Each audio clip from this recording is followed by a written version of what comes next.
because we stand here just 2 days after President Trump gave unconditional pardons to violent criminals who attacked our nation's capital on January 6th. And these are the people who want you to believe, who want us to believe that they're trying to, quote unquote, keep criminals off the streets. When they are opening the floodgates. I want the American people to know what is in this bill.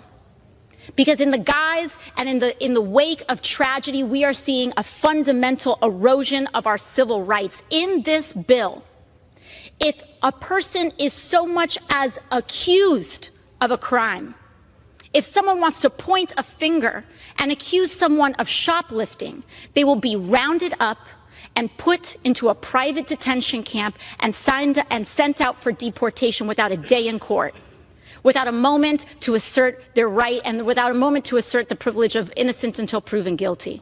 Without being found guilty of a crime, they will be rounded up. That is what is inside this bill, a fundamental suspension of a core American value. And that is why I rise to oppose it. If you're a dreamer, all someone has to do is point a finger and you will be rounded up. And we have seen moments like these happen before. In the Patriot Act, in the wake of the travesty of 9/11, a fundamental suspension of American civil liberties. That is what we are seeing here today.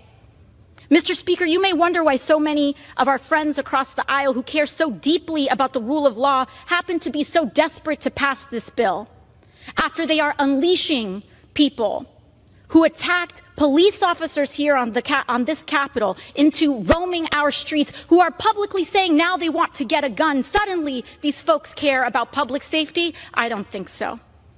Look no further than the price tag of this bill, $83 billion. They know that it can't be paid for. They know that the capacity is not there. And you know what will be there?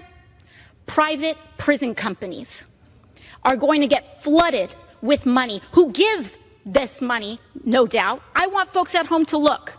Look at what members of Congress are invested in private prison companies who receive this kind of money, and look at the votes on this bill.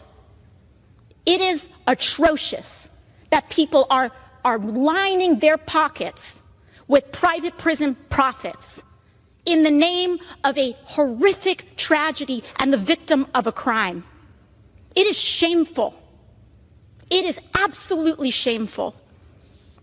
And Mr. Speaker, I'll conclude with this. In a few months, there are members of Congress who voted for this bill who are going to pretend they didn't know about all the bad things that are going to happen because of it.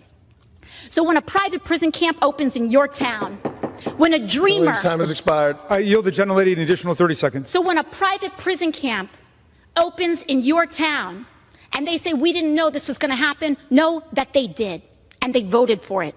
When a dreamer is disappeared from your classroom, when the President of the United States destroys what is left of the Constitution, as he's announced in this attack on birthright citizenship, they will all say, we didn't know this was coming. And I want the American people to know that they did. This vote represents it. And with that, I yield back. Thank you very much. And the lady yields. We reserve. Gentleman from Maryland reserves. Gentleman from California is recognized. Mr. Speaker, I yield 2 minutes to the gentlelady.